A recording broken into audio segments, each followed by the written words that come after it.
Bismillahirrahmanirrahim. Assalamualaikum warahmatullahi wabarakatuh. Alhamdulillah. Alhamdulillahilladzi bini'matihi tatimmus shalihat wa bifadlihi ihtadal muhtadun. Allahumma salli wa sallim ala habibina wa qudwatina Muhammad sallallahu alaihi wa ala alihi wa sallam wa man ihtada bihadihi wastanna bisunnatihi wa qatada biqudwatihi ila yaumiddin, amma ba'd. Alhamdulillah, ikhwatal iman, ahabakumullah, para jamaah sekalian yang mencintai sunnah dan dicintai oleh Allah Azza wa Jal, bersyukur kita di malam hari ini Allah masih senantiasa melimpahkan nikmat dan juga rahmatnya kepada kita. Allah melimpahkan nikmatnya berupa nikmat iman, nikmat sehat, dan nikmat waktu luang. Dan Allah melimpahkan rahmatnya kepada kita berupa ketundukan hati, berupa kepekaan hati untuk memanfaatkan nikmat-nikmat tersebut, nikmat-nikmat yang ada dalam rangka ketaatan. Semoga duduknya kita, menyimaknya kita, atau mencatatnya kita pada kesempatan di malam hari ini tercatat di sisi Allah Azza wa Jalla sebagai sebuah ketaatan yang memperberat timbangan kebaikan kita kelak di yaumil qiyamah. Salawat dan salam juga senantiasa kita haturkan pada junjungan kita bersama Nabiullah Muhammad sallallahu alaihi wa ala alihi wasallam, juga pada keluarga beliau, istri-istri beliau, sahabat-sahabat beliau, dan seluruh pengikut beliau yang senantiasa istiqamah menjalankan sunnah beliau sallallahu alaihi wa ala alihi wasallam.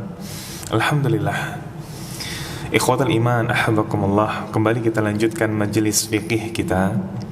Setelah pada pertemuan yang terakhir kita membahas tentang mengusap imamah, mengusap sorban, di mana kita telah jelaskan pada kesempatan tersebut bagaimana perbedaan mendasar antara surban di zaman Nabi sallallahu alaihi wasallam dengan surban yang kita temui sekarang. Bukan kemudian model surbannya, bukan kemudian corak atau motif sorbannya, tapi cara pemakaiannya. Yang dipakai oleh Nabi sallallahu alaihi wasallam dan juga para sahabat adalah sorban yang benar-benar susah, membutuhkan effort besar untuk melepas ataupun untuk mengenakannya kembali. Dibebet-bebetkan di kepala hingga kemudian sampai ke leher. Dan berbeda dengan sorban-sorban yang ada sekarang, dibebet-bebetkannya di mana? Di peci. Sehingga seakan-akan kemudian tinggal melepas peci dan diletakkan, selesai. Tidak ada masyaqqah, tidak ada kesulitan baginya. Maka kalau sorban di zaman dahulu tidak, karena memang itu benar-benar digunakan untuk penutup kepala. Saat melakukan safar, melintasi padang pasir, maka harus tertutup sampai kemudian bahkan melilit di leher. Ini yang dijelaskan oleh para ulama. Makanya kemudian di sana Nabi sallallahu alaihi wasallam memberikan keringanan. Ketika berwudu, mengenakan imamah, maka boleh mengusap bagian atasnya saja. Dan ini pun juga demikian bagi wanita. Penutup kepala alias jilbab juga dibolehkan untuk kemudian diusap atasnya saja. Tapi tentu saja sebagaimana surban ada perbedaan antara bagaimana surban zaman dahulu dengan sekarang, begitu pula dengan jilbab. Jilbab zaman dahulu benar-benar seperti kain panjang yang kemudian dililit-lilitkan. Butuh waktu banyak untuk kemudian melepasnya dan mengenakan kembali. Beda seperti jilbab sekarang, tinggal kemudian diselobokkan, selesai.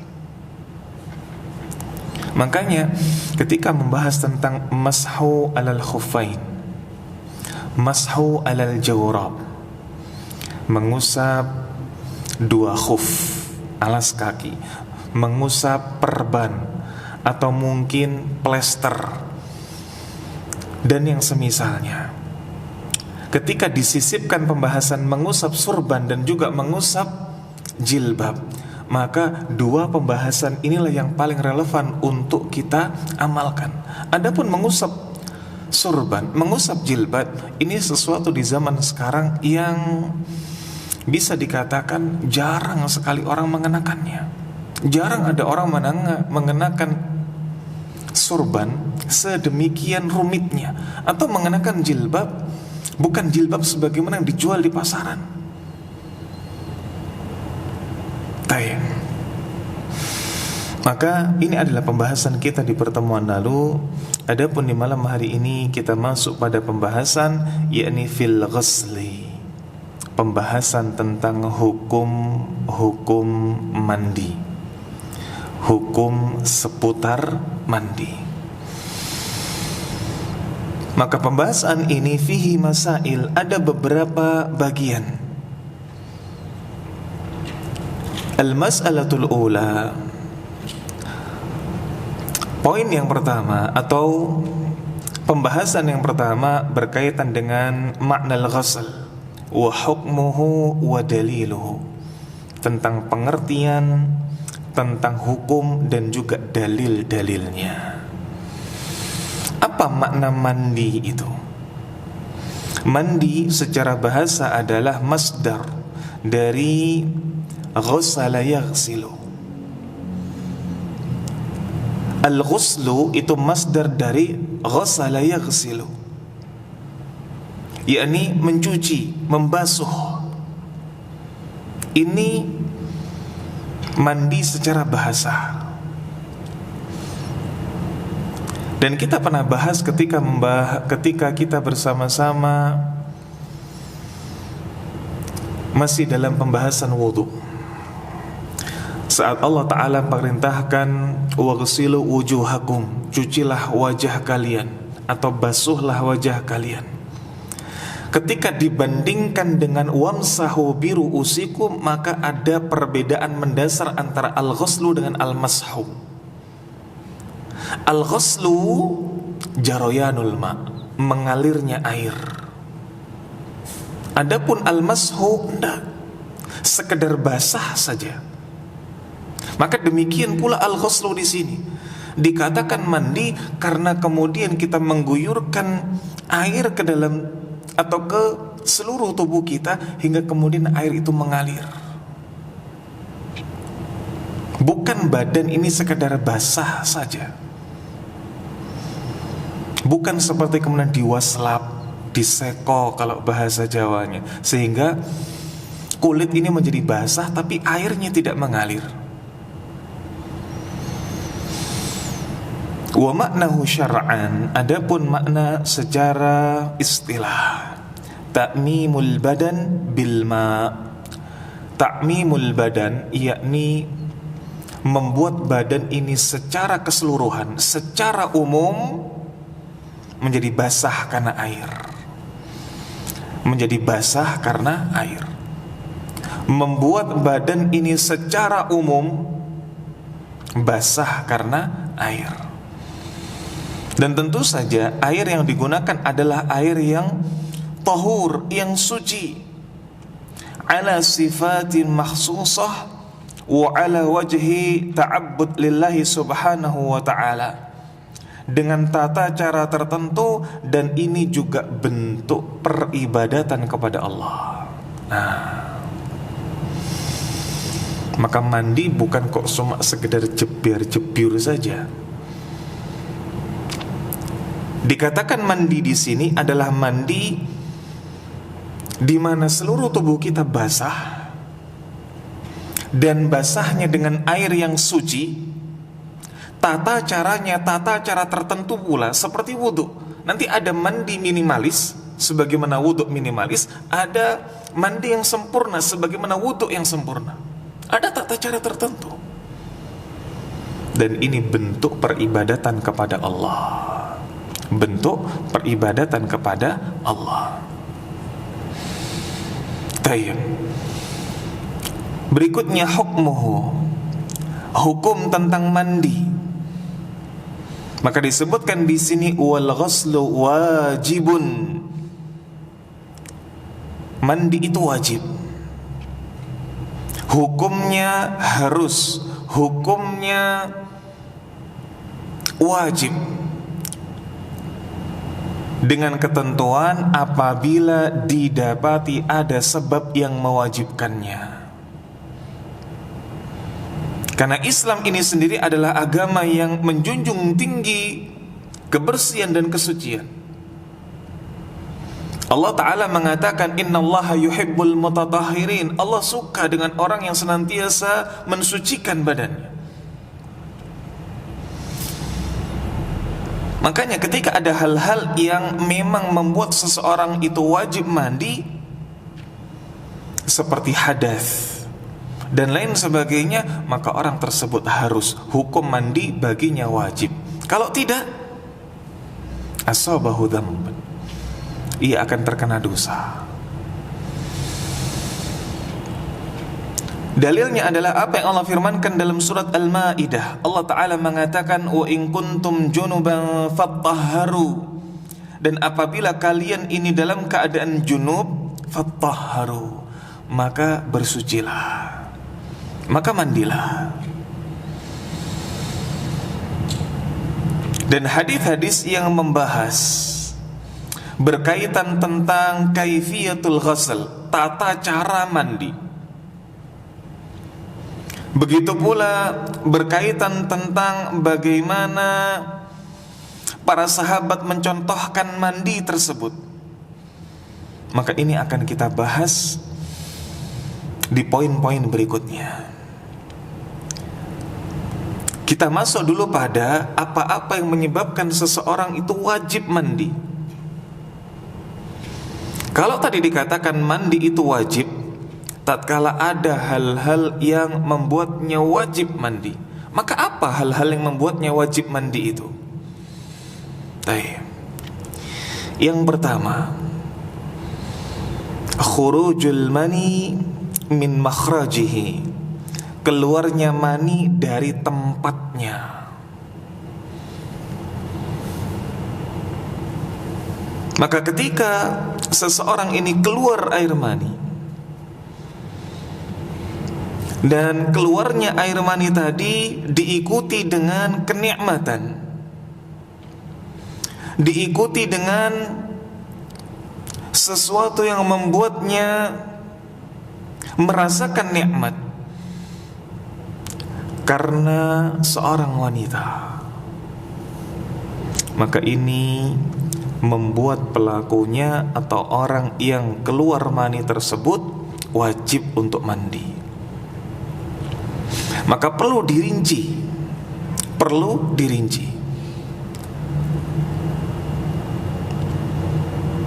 karena nanti akan masuk pada pembahasan bagaimana ketika seseorang ini keluar mani, dia wajib mandi, tetapi hukum-hukum lainnya tidak sama seperti ketika seseorang keluar mani disertai dengan kenikmatan karena sebab wanita. Sama-sama keluar mani, sama-sama mandi, tapi kemudian konsekuensi hukum lainnya berbeda. Ketika seseorang dalam keadaan puasa, lalu mimpi basah, walaupun ada silang pendapat di kalangan para ulama, tetapi ala qaulir rajih, baginya tidak batal puasanya, walaupun tetap wajib mandi. Sama-sama khurujul mani min makhraji, keluarnya air mani dari tempatnya, tapi yang satu dikarenakan kenikmatan bersama wanita, yang satu tidak. Wajib mandi, yang satunya membatalkan puasa, yang satunya tidak membatalkan puasa. Maka harus rinci. Baik.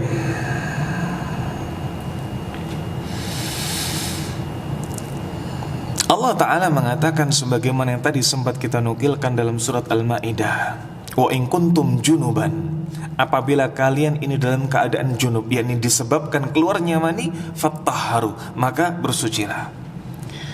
Dalam hadis Nabi sallallahu alaihi wasallam mengatakan, "Idza fadakhtal ma faghtasil."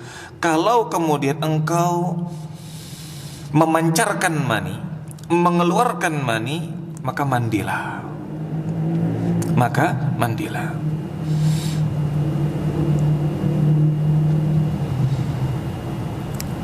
Sebagian ulama ketika mengomentari hadis ini, karena hadis ini Nabi tujukan kepada Ali bin Abi Thalib kala itu. Kenapa menggunakan kalimat fadakhta? Kalau engkau memancarkan mani, bukan sekadar mengeluarkan mani, tetapi memancarkan mani, untuk membedakan mana yang mani dan mana yang bukan mani. Yang bukan mani seperti madhi, maka madhi tidak bisa terpancar keluarnya. Berbeda dengan mani, mani bisa terpancar. Dan Ali bin Abi Thalib diketahui termasuk rajulun madza. Apa itu? Lelaki yang mudah keluar madhinya. Ini Ali bin Abi Thalib.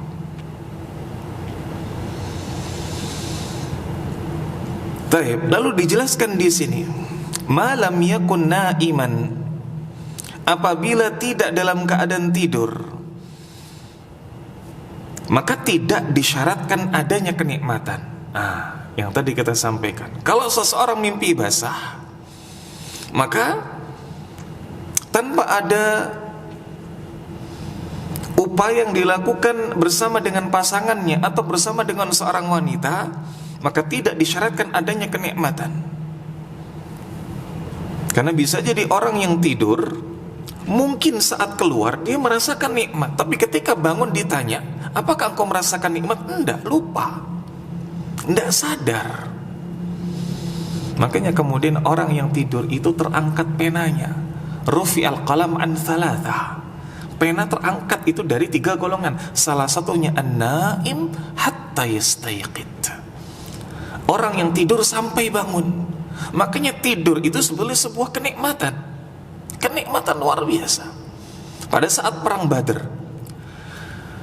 saat ta'ifah minal muslimin, sekelompok dari kaum muslimin, yakni pasukan perang kaum muslimin yang jumlahnya sedikit dibandingkan dengan pasukan perang dari kaum musuh, maka Allah berikan kenikmatan yang tidak terduga. Kaum muslimin malam harinya bisa tidur. Nikmat tidur itu, tapi tidak dengan orang-orang kafir Quraisy. Begitu pula ketika seseorang ini tidur.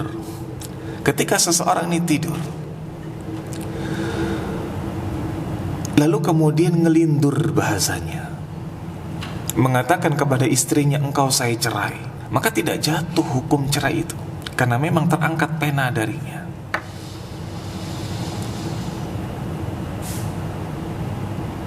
Dan ini berlandaskan dengan hadis Nabi sallallahu alaihi wasallam. Tatkala beliau ditanya oleh salah seorang sahabiah, hal alal mar'ati ghaslun idza tamalat? Apakah wanita itu juga wajib mandi kalau dia mimpi basah? Maka Nabi sallallahu alaihi wasallam mengatakan, na'am idza ra'atil ma. Ya, kalau memang dia melihat air, kalau memang ia dapati celananya basah, pakaiannya basah, maka laki-laki perempuan mandi. Laki-laki perempuan mandi. Dan ini semua adalah sesuatu yang disepakati oleh para ulama. Baik. Berikutnya, di antara hal yang membuat kita wajib mandi adalah dukhulul dzakar alal unsa, masuknya kemaluan lelaki pada wanita, baik itu kulluha au qadruha fil farj, baik itu seluruhnya atau cuma sebagian. Masuknya itu baik itu masuk dengan sempurna atau masuk hanya sebagian. Selama memang ada sesuatu yang masuk di sana, maka baginya wajib untuk mandi walaupun tidak mengeluarkan mani. Walaupun tidak mengeluarkan mani.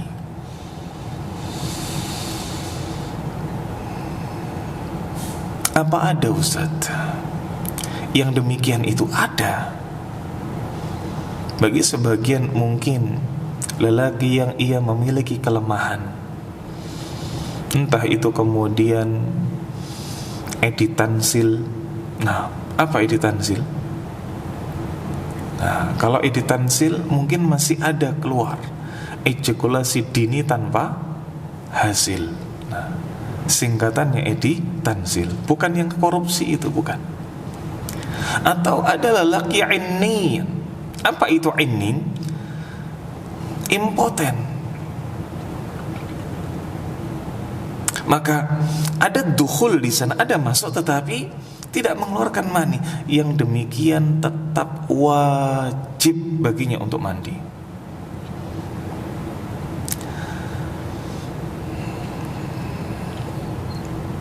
Bahkan kemudian di sini diberikan tambahan, yakni masuknya dzakar kepada wanita tersebut menyebabkan ia mandi walaupun apa? Walaupun bila atau walaupun bihailin wa bila hailin, walaupun itu dengan sebuah pengaman atau tanpa sebuah pengaman.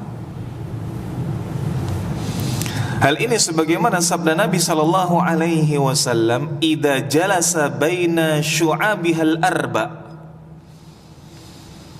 Apabila suami itu berada di antara 4 cabangnya istri, wa massal khitanu al khitana, dan kemudian kemaluan menyentuh kemaluan, wajibal ghuslu, maka wajib baginya untuk mandi. Wajib baginya untuk mandi. Apa yang dimaksud dengan 4 cabangnya istri? Syu'abihal arba. Yang dimaksud dengan syu'abihal arba menurut sebagian ulama adalah 2 kaki istri, 2 paha istri, dan apa? 2 paha istri dan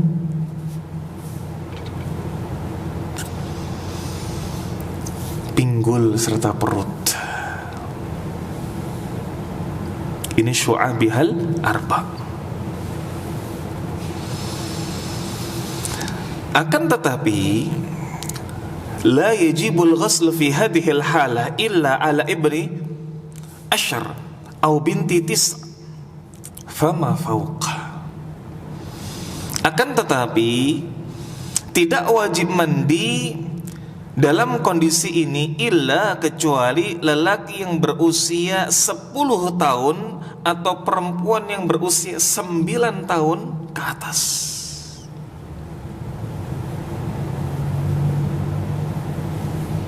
Tidak wajib mandi dalam kondisi ini kecuali lelaki yang berusia 10 tahun atau perempuan 9 tahun ke atas. Berarti kalau laki-laki di bawah 10 tahun, perempuan di bawah 9 tahun, tidak wajib baginya mandi. Kenapa? Dianggap lelaki yang berusia 10 tahun ke bawah, wanita yang berusia 9 tahun ke bawah belum dewasa, belum baligh. Baik. Berikutnya, di antara yang menyebabkan seseorang wajib mandi, Islamul kafir walau murtaddan. Masuknya seseorang ke dalam Islam Entah itu berasal dari kafirnya dia atau ketika dia kafir yang murtad. Entah itu dari asalnya memang dia kafir alias kafir gawan, dari kecil ya sudah kafir, atau dia kafir setelah dulu murtad lalu masuk lagi Islam, maka wajib baginya mandi. Wajib baginya mandi. Dan bahasan riddah ini, bahasan murtad ini bahasan yang berat. Bahasan yang berat. Sebagian ulama Syafi'iyah, kalaupun tidak bisa dikatakan jumhur Syafi'i, ketika membahas tentang riddah, ketika membahas tentang murtad, memberikan catatan, seandainya seseorang ini murtad lalu kembali lagi kepada Islam, rujuk kembali kepada Islam, wajib baginya untuk mengqadha salat. Wajib baginya untuk mengqadha salat. Ini tegas ulama Syafi'iyah. Maka kalau kemudian dia murtadnya ini Islam, lalu kemudian dia murtadnya ini 2 tahun, lalu masuk lagi Islam, maka dia mengqadha salat selama 2 tahun. Berat enggak? Berat, luar biasa. Makanya riddah ini bahasan yang tidak main-main. Nabi sallallahu alaihi wasallam amara Qais bin Asim hina aslama ay yaghtasil. Dalilnya adalah ketika Nabi sallallahu alaihi wasallam mendapatkan Qais bin Asim ini masuk Islam, maka Nabi perintahkan ia untuk mandi. Berikutnya, yang keempat, yang menyebabkan seseorang ini wajib mandi adalah inqita'u dammil haidi wan nifas, berhentinya, terputusnya darah haid dan juga nifas. Kalau seseorang ini, tepatnya wanita, selesai haid, ditandai dengan apa? Ditandai dengan keluarnya cairan bening. Begitu pula keringnya farj. Ketika ditempel dengan tisu atau kapas, maka kering. Taib. Maka ini berhenti nifasnya, berhenti haidnya. Maka ini membuat seseorang, ini wanita tersebut, wajib mandi. Berarti kalau seseorang ini sudah tidak keluar haidnya, sudah tidak keluar nifasnya bagi wanita, kemudian tidak segera mandi, baginya belum suci. Walaupun darah haidnya tidak ada, walaupun darah nifasnya sudah berhenti, tidak dianggap suci. Makanya ketika seorang wanita ini selesai haid, bersih sudah, tapi belum mandi besar, tidak boleh suaminya untuk berjima dengannya, tidak boleh. Sudah bersih misalkan, dibersihkan, dicepoi sebagaimana pada umumnya, tapi tidak boleh digauli karena ia belum mandi. Berikutnya, yang kelima, al-maut, meninggal dunia. Seseorang tatkala diwafatkan oleh Allah atau dicukupkan usianya oleh Allah, maka ini sesuatu yang insya Allah kita ketahui bersama, bagaimana termasuk dari 4 hal substansial dalam fikih jenazah. 4 hal yang utama dalam fikih jenazah: memandikan, mengkafani, menyolatkan, dan menguburkan. Maka memandikan, insya Allah ini sesuatu yang kita ketahui. Ketika Zainab putri Nabi sallallahu alaihi wasallam wafat, maka beliau mengatakan, ighsilnaha, mandikanlah ia, wahai para sahabiah. Begitu pula ketika putra terakhir dari Nabi sallallahu alaihi wasallam, Ibrahim, putra Nabi sallallahu alaihi wasallam dari Maria, sebagian ulama mengatakan bahwasanya Maria laisa min ummahatil mu'minin li'annaha sariyah, li'annaha amatun. Sebagian ulama tidak menganggap ibunda dari Ibrahim, Maria, sebagai ummul mukminin karena statusnya memang sariyah, budak. Statusnya memang budak. Maka tatkala Ibrahim ini wafat, maka Nabi SAW perintahkan kepada para sahabat, mandikanlah ia, mandikanlah ia. Begitu pula ketika didapati ada seorang sahabat yang meninggal dalam keadaan ihram.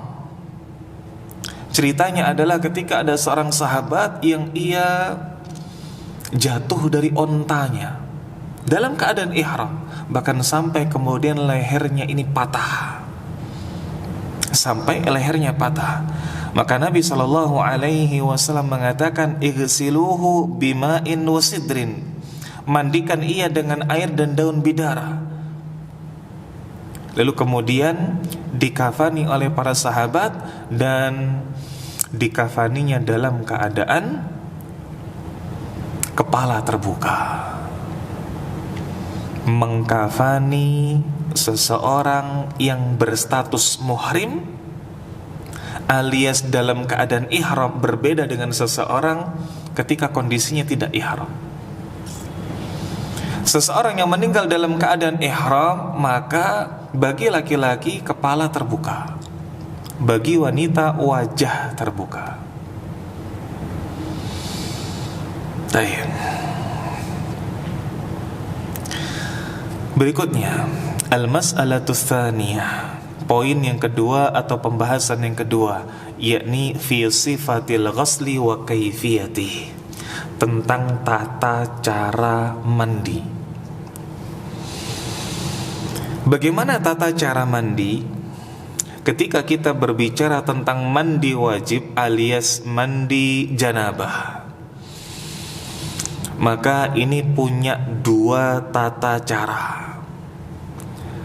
Tata cara yang minimalis, cukup, dan tata cara yang dianjurkan, yang sesuai dengan sunnah Nabi SAW. Ini dua macamnya. Baik, kita mulai dari tata cara yang dikatakan cukup, kaifiyatul ijza, alias bisa kita artikan mandi junub minimalis. Bagaimana mandi junub yang minimalis itu? Ayya'umma badanih bilma ibtidaan ma'aniyah, yakni ia cukup mengguyurkan air ke seluruh tubuhnya dengan niat untuk mandi janabah. Cukup mandi saja sebagaimana kita mandi pada umumnya, tapi didahului dengan niat. Ia sudah jebir-jebir seperti biasa, tidak dengan muqaddimah, tidak dengan akhiran. Pokoknya mandi tapi diawali dengan niat, selesai. Ini mandi minimalis.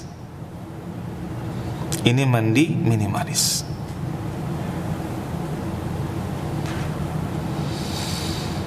Adapun mandi yang di sana disunahkan, mandi yang di sana dikatakan mandi maksimalis sesuai dengan sunnah Nabi SAW. Maka fahiya ayyaghsil yadayhi thumma yaghsil farj, hendaklah kemudian dia membasuh kedua tangannya, lalu ia membasuh kemaluannya dengan tangannya tersebut.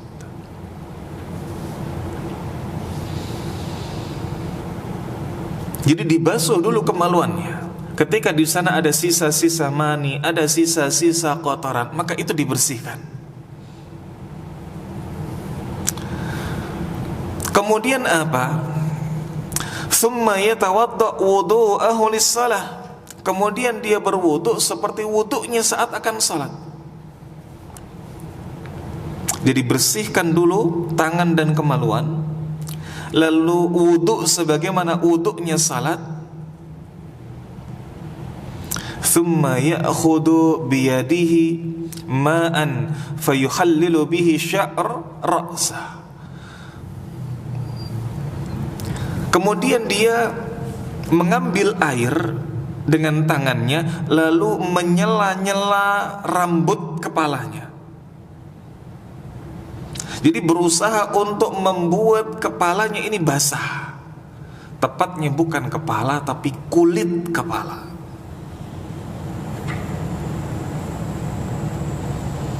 Hingga kemudian kulit kepalanya ini basah sampai ke akar-akarnya.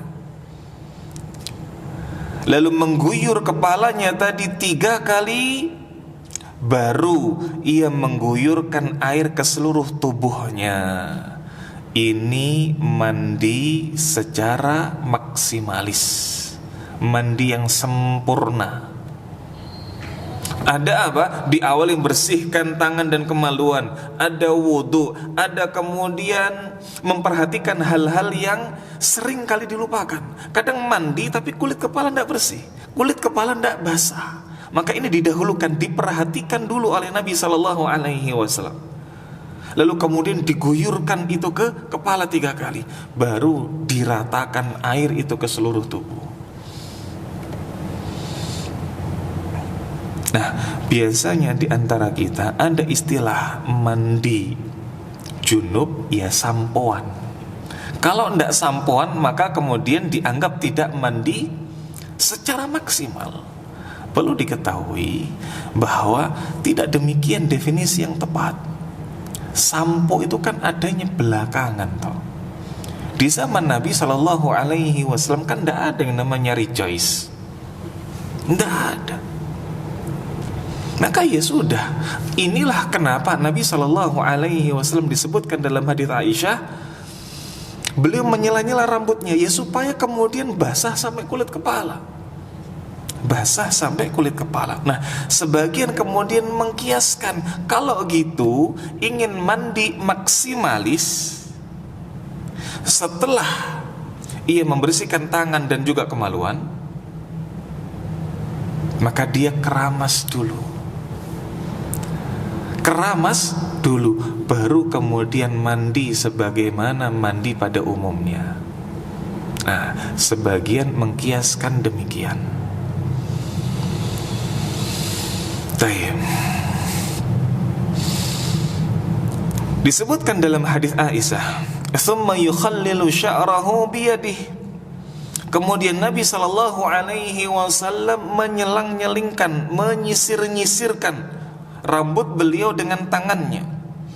Hatta idza dhanna annahu qad arwa basyaratahu, sampai ketika beliau telah menganggap air itu membasahi kulit kepalanya, afadha alaihi alma 3 marrat, maka beliau baru guyur kepalanya itu 3 kali, thumma ghassala sa'ira jasadi, baru beliau mengguyurkan kepada seluruh tubuhnya.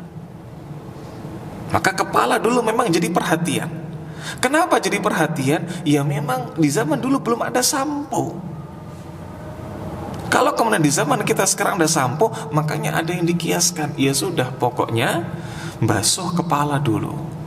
Basuh kepala dulu. Tayyib. Sudah azan? Baik, kita adzan dulu, nanti kemudian kita lanjutkan dan kita masuk sesi tanya jawab. Wassallallahu ala nabiyyina wa ala alihi wa sahbihi wa mawalah. Assalamualaikum warahmatullahi wabarakatuh. Alhamdulillah wassalatu wassalamu ala Rasulillah wa ala alihi wa sahbihi wa mawalah wa la hawla wa la quwwata illa billah. Tayyib.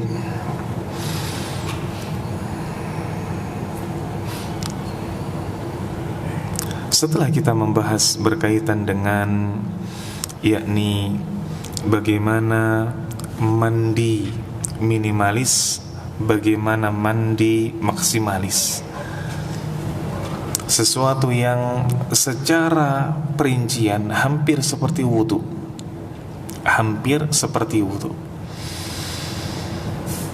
Maka sebelum kita masuk pada mandi yang sunnah, sebelum kita masuk pada mandi yang sunnah, ada bahasan berkaitan dengan mandinya wanita yang memakai kepang, mandinya wanita bagi yang rambutnya dikepang.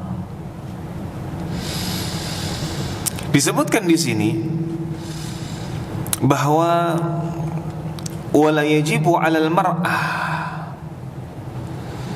naqdi sya'raha fil ghasli minal janabah, maka tidak ada kewajiban bagi wanita untuk membuka kepangan rambutnya saat dia mandi junub. Loh, berarti dia boleh, alias wanita ini boleh mandi dalam keadaan rambutnya ini dikuncir, rambutnya dikepang. Kuncir dan kepang ini sesuatu yang beda, dan kita harus pahami bersama. Kalau kuncir menggunakan alat, entah itu kemudian karet dan lain sebagainya, tapi kepang ini sesuatu yang sudah ada sejak zaman dulu, dimana ketika wanita ini punya rambutnya lebat, punya rambut lebat, maka dikepang. Dan silakan tanya kepada wanita-wanita, istri-istri atau mungkin ibu-ibu yang masih suka ngepang rambut, kira-kira rekoso atau tidak? Rekoso, susah. Apalagi ketika rambutnya tebal, ketika rambutnya tebal, panjang, maka diakomodir oleh syariat kesulitan itu.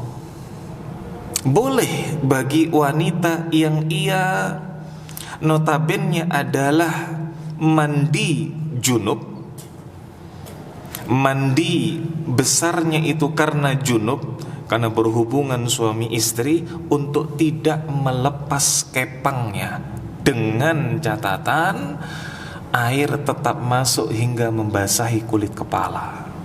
Jadi kepangnya tidak usah dibuka, tidak apa-apa, karena kepang ini kan rambutnya. Mau rambutnya panjang ya kepangnya panjang. Tapi intinya adalah pada kulit kepala.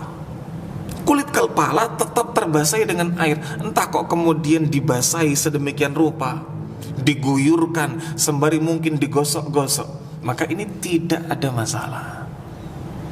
Tidak ada masalah. Adapun ketika mandi besar setelah haid dan nifas, disebutkan di sini harus dibuka. Kepangnya harus dibuka. Kenapa kok dibedakan antara wanita yang junub dengan wanita yang haid nifas? Sebagian ulama membahas salah satu alasannya adalah junub ini sesuatu yang bisa berulang-ulang. Setiap hari junub bisa? Bisa. Sehari beberapa kali bisa? Bisa. Tapi berbeda dengan haid. Kalau haid ya sudah sebulan jatahnya sekali. Tidak ada kok sebulan ini bisa 2 kali, 3 kali, kecuali ketika di sana ada trouble, ada permasalahan. Nah, karena kemudian frekuensi junub ini bisa sering, inilah kemudian diberikan rukhsah dalam syariat. Diberikan rukhsah dalam syariat. Sama kaitannya seperti membaca Al-Quran. Sebagian ulama membedakan. Kalau kemudian di sana di sana junub dengan haid, junub dengan haid, ada sebagian ulama yang membolehkan wanita haid membaca Al-Quran, tapi junub tidak boleh. Junub tidak boleh. Kenapa? Bagi seseorang yang junub mudah baginya untuk kembali kondisi suci, tapi tidak bagi yang haid. Haid mbok yo mandi sehari 2 kali 3 kali ya tetap haid. Tapi beda dengan junub. Ia bisa mudah menghilangkan junubnya. Makanya tidak boleh baca Quran bagi yang junub. Tayyib, wallahu a'lam bishawab. Ini mungkin yang bisa ana sampaikan. Atas banyak sekali kurangnya dan sedikit lebihnya ana mohon maaf. Wassallallahu ala nabiyyina wa ala alihi wa sahbihi wa mawala. Kalau ada pertanyaan tafadhal. Nah, tafadhal.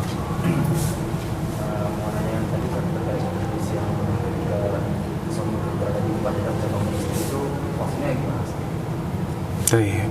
Subhanallah.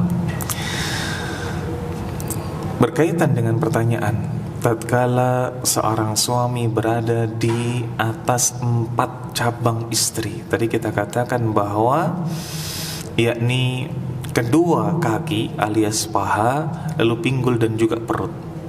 Pinggul dan juga perut. Ini menurut sebagian ulama. Maksudnya bagaimana? Maksudnya ketika seorang lelaki berada di atas wanita. Nah, ketika seorang lelaki berada di atas wanita, ini sesuatu yang insya Allah dimaklumi bagi orang yang sudah berkeluarga, dan jangan terlalu dibayangkan bagi yang belum berkeluarga. Ini maksudnya. Baik. Wallahu a'lam bishawab. Ada lagi pertanyaan?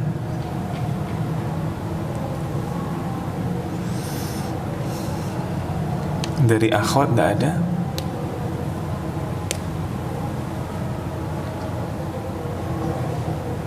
Tayyib. Kalau tidak ada maka kita akhiri. Atas banyak sekali kurangnya, banyak sekali salahnya dan sedikit lebihnya ana mohon maaf.